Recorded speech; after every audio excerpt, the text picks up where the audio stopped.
Outliers by Malcolm Gladwell. Summary from 4-Minute Books. Written by Nicholas Goka. One-sentence summary. Outliers explains why the self-made man is a myth and what truly lies behind the success of the best people in their field, which is often a series of lucky events, rare opportunities, and other external factors, which are out of our control. Favorite quote from the author. Who we are cannot be separated from where we're from. Malcolm Gladwell. Wow, this is one of those times where reading the summary on Blinkist first really pays off. The only thing I knew about Malcolm Gladwell's book Outliers was that this is the book that the 10,000-hour rule came from. The rule says to become world-class at anything, you have to put in 10,000 hours of practice, which equals to about 5 years of uninterrupted 40-hour work weeks worth of practice. In reality, it's often closer to 10 years. Therefore, I expected the book to be about deliberate practice and how success is in your own hands if you work hard enough. Boy, was I wrong. The book argues the exact opposite. Here are 3 great lessons from it. 1. After you cross a certain skill threshold, your abilities won't help you. 2. The month you're born in matters. 3. Asians are good at math because where you come from matters. Lesson 1. After you cross a certain skill threshold, your abilities won't help you.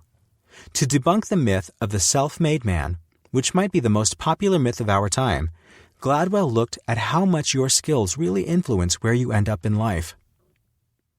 Of course, practice matters, and so do genetic predispositions in sports, but their influence is limited. As it turns out, once you cross a certain threshold with your skills and abilities, any extra won't do you much good. For example, since the 1980s, the average height of an NBA basketball player has been 6 foot 7 inches. Even if you grow to be 7 feet tall, those additional inches won't give you a huge advantage over other players. Gladwell also looked at law school students and their performance. Some law schools lower their admission requirements for racial minorities, and even though these students tend to perform worse than their non-minority peers, both before and in law school, this gap completely disappears once they graduate. They make the same valuable contributions, get paid just as much, and receive as many honors as their peers. Why?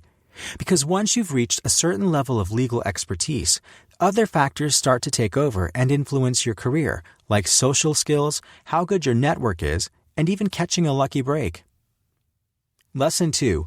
Being born in the wrong month can put you at a disadvantage. Remember when you saw an 8th grader in high school date a 10th grader?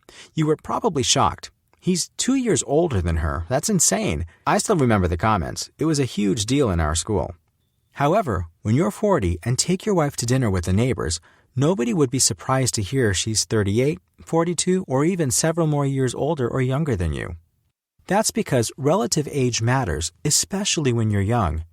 How old you are compared to your peers can give you a huge advantage or disadvantage, for example, in sports.